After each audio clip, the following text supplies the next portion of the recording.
আমরা আজকে মাংস রেসিপি তৈরি করছি।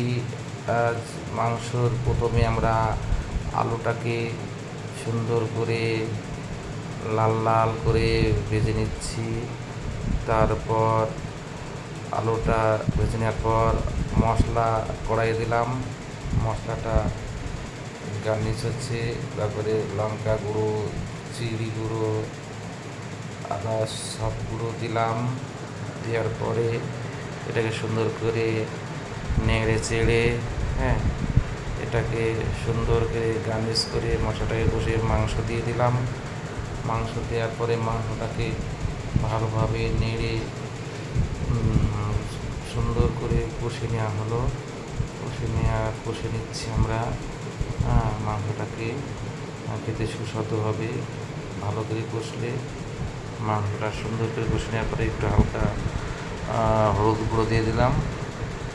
তারপরে মাংসটা কষা হয়ে গেলে সেখানে এখনও মাংস কষা চলছে।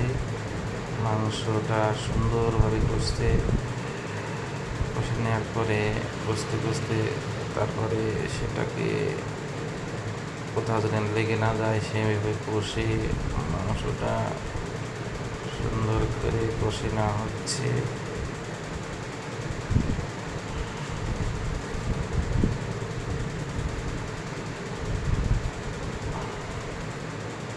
তারপরে একটু জিরে গুঁড়ো দিয়ে দেওয়া হলো।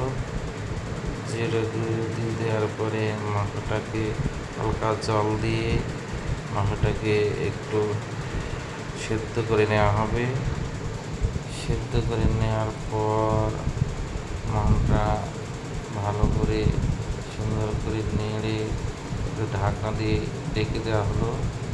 তারপর ঢাকনা খুলে মাংসটিকে দেখা যাচ্ছে সুন্দর কষা হয়ে গেছে।